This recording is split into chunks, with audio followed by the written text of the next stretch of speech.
My mother brought home a strange woman with the body of a snail. But instead of being grateful, she flirted openly with my father. Every night she would sneak into his bed and lie with him. My father seemed revitalized from their encounters. He became more energetic and cheerful.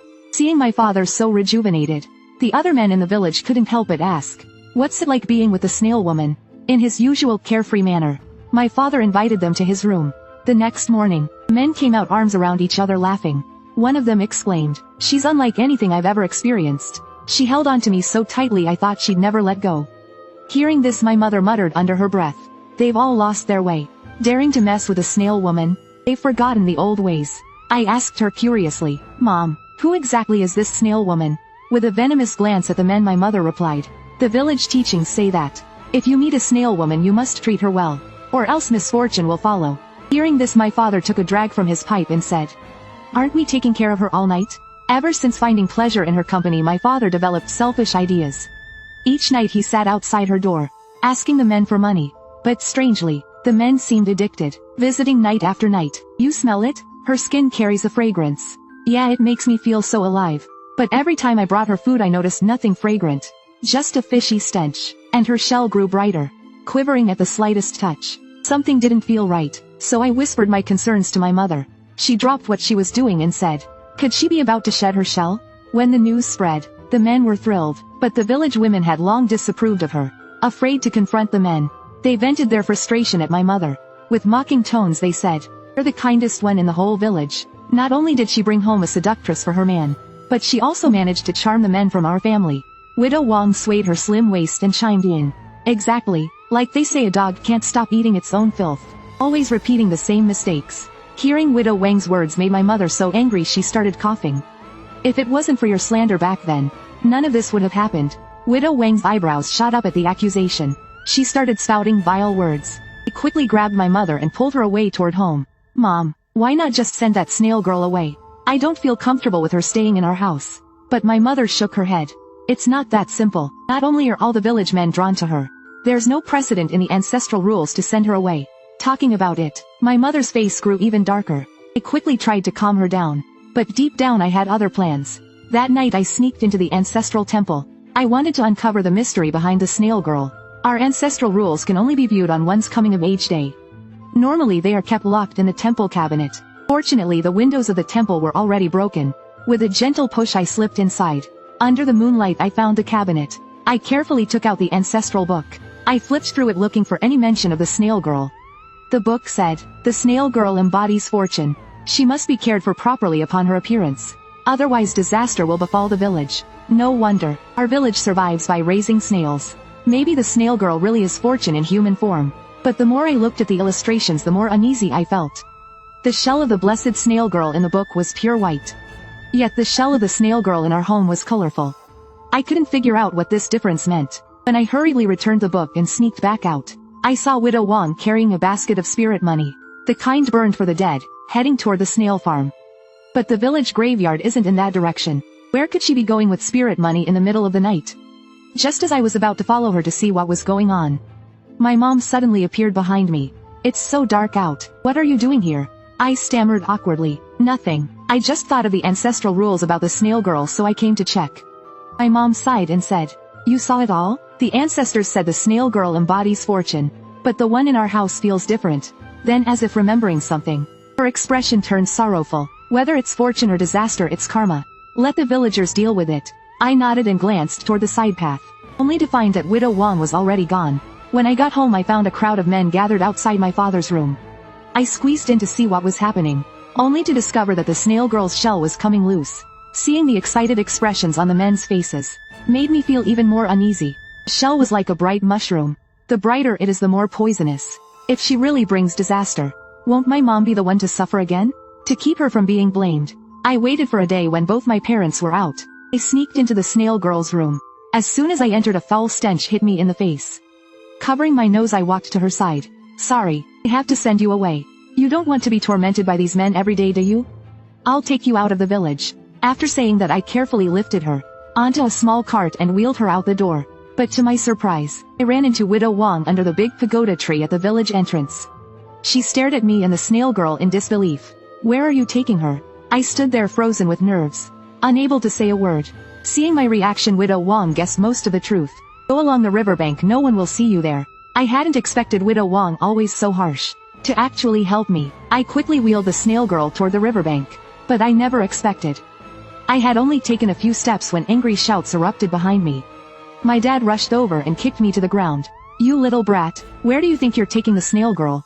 I got up and grabbed his sleeve tightly. You're going to bring disaster by breaking the ancestral rules. Before my dad could respond, the villagers chimed in. What does a kid like you know? Haven't we cared for her well enough? If we hadn't followed the scent to find her, you would have ruined everything. With that, the men rushed toward the snail girl and started sniffing her. They jostled and fought, each trying to get ahead of the others. At that moment, someone yanked hard on the shell under the snail girl. With a crack, the shell fell off. Without the shell, the snail girl looked even more radiant. The men lunged at her with greedy smiles on their faces. Their expressions were full of lust. My mom ran over and covered my eyes. Come home with me now. This isn't something a child should see. I followed her home covering my face. But my dad didn't come back all night. The men stayed with the snail girl by the river for who knows how long. By the time the women went to look for them, they were all lying on the ground, their faces still showing traces of ecstasy. But the cart was empty, the snail girl was gone. When the men woke up, they were confused. My dad flew into a rage, taking out his anger on me. If you hadn't taken her away, she wouldn't be missing. I hid in my mom's arms and asked, Mom, where do you think the snail girl went? She looked at my dad's departing figure and said quietly, if she's really gone, maybe it's a good thing for the village. The men kept searching the hills for her day and night, ignoring their wives' protests. But no matter how hard they searched, they couldn't find a trace of the snail girl. Some of them sat at the village entrance smoking in frustration. When they saw me, they glared like wolves. But even after several days, I could still smell the foul stench in the village. It seemed to be coming from the men themselves. Gradually, all the men in the village fell ill with a strange disease. At first, they just kept scratching themselves non-stop. Even my dad complained about itching, though he couldn't say exactly where. Then one morning, my dad woke up to find a thin white worm crawling out of his nose. My mom screamed in horror. She grabbed the worm and rushed to the village doctor, only to find the place already packed with people. Uncle Wong from next door had scratched his eyes so badly, he was nearly tearing them out. I watched in horror as a white worm crawled out from under his eyelid. Several other men were clawing at their faces, afraid the same thing would happen to them. They banged frantically on Granny Shu's door. When she opened it and saw the men, she looked remarkably calm. Granny Shu, help us. Are our men sick or cursed? Granny Shu slammed her cane on the floor. This is your doing, now you're scared? This is exactly how things went wrong before. You never learn and still chased pleasure. I glanced at the scar on my mom's brow, wondering if it was connected to what Granny Shu mentioned. Granny Shu turned back inside, bringing out 3 gleaming white snail shells and placing them by the incense. You all forgot the ancestral rules in your pursuit of pleasure. The men grew uneasy at her words. But we treated her well. The snail girl brings fortune, right? Granny Shu smacked her cane on one of the men's heads. Fortune from the snail girl?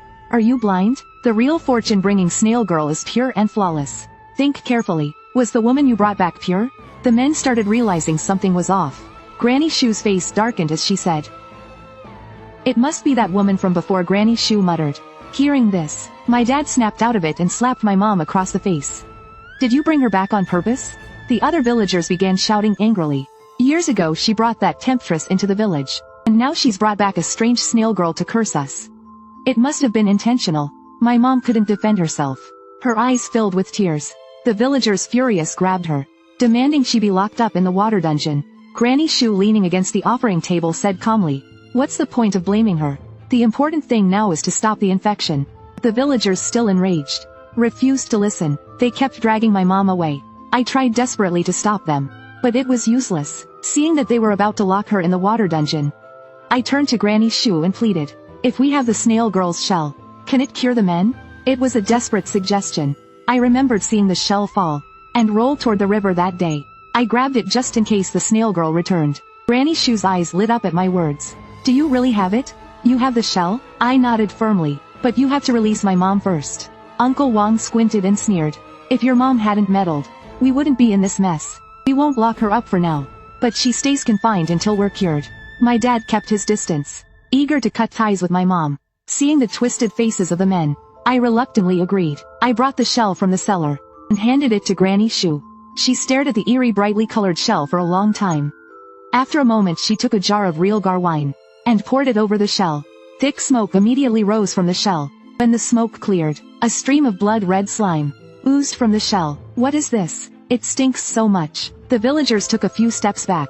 Its stench unbearable. Granny Shu's face darkened as she said, "This is a cursed snail. Resentment has taken form, manifesting as this snail. It's here to claim revenge for past wrongs." Everyone's expression shifted in fear. Widow Wang collapsed onto the ground in terror. What? Granny Shu scanned the crowd with a sharp gaze. That incident years ago planted the seed of disaster. The resentment still lingers, and now it's coming for the living. My dad's still shaken from the worm incident. Quickly urged, "What are we waiting for? Let's perform the ritual, burn some spirit money." Granny Shu shot him an irritated look. "Not today. The timing is wrong. The soonest we can do it is in 3 days. My mother was locked in the village women's detention room, and the snail shell was placed in the ancestral temple. Everyone anxiously awaited the ritual in 3 days, hoping it would dispel the snail girl's curse. But on the day of the ritual the shell was missing. The villagers searched everywhere, but it was nowhere to be found. In the end they gathered in the temple glaring at each other suspiciously. Widow Wang shouted anxiously, "Who is trying to harm us? If the curse isn't lifted we'll all die." Chen's wife holding her baby scoffed, "Don't pin this on us. The woman's death years ago had nothing to do with us. We weren't the ones who drove her out." Uncle Wang, still wearing bandages over his eyes, glared. "What do you mean by that?" Chen's wife muttered under her breath. "Everyone who was involved knows it themselves. Don't act like you don't remember." Several men's expressions darkened. "So you're saying, you women aren't innocent either? If you hadn't spread rumors all day, driving her to the village entrance to curse her. If it weren't for that incident no one would have died." As they spoke, men and women in the ancestral temple began fighting each other. Chaos broke out. From their shouting, I finally pieced together the truth about what they had done years ago. After they had fought long enough, everyone slumped to the ground exhausted. Some of the men had deep scratches on their bodies. Uncle Wang, applying ointment to his wounds, gasped in horror. Tiny snail shells were growing from his cuts. The villagers looked at each other in stunned silence. Before long, snails began crawling out of the bodies of all the men. Helpless, they went to beg for help from Granny Chen. Although she despised their foolishness, she couldn't stand by and watch the village perish. "The snail girl rejected your kindness. If the curse can't be lifted she must be destroyed. Cause and effect are connected. If we want to break the curse, we need to cut the root cause." My dad perked up at her words. He eagerly leaned forward and said, "She's talking about my useless wife. If she hadn't saved that woman back then, none of this would have happened." I couldn't hold back and snapped, "What does this have to do with my mom? She saved someone. She didn't harm anyone. Since when did saving someone become a crime?" Widow Wang walked over with a sneer. "Tell me folks, if your mom hadn't meddled would we be in this mess? I say, we should follow Granny Chen's advice. Punish whoever caused this trouble." The villagers nodded in agreement. "That's right, it's all her fault." Granny Chen finally spoke up. "Enough. There's only one thing left to do. We must open the millstone. A soul sacrifice, to extinguish the curse." That night I snuck outside the women's detention room where my mom was held. "Mom, it's me. Can you hear me?" After a moment I heard her weak voice. "How did you find me?" I whispered through the door. "Mom, what really happened back then? They can't find the snail girl, so they're blaming everything on you." My mom coughed a few times then spoke slowly. "I saved a girl from another village by the river.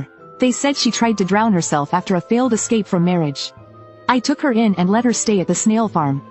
But those damned men, they ruined her, stripped her of her dignity, and then claimed they were seduced.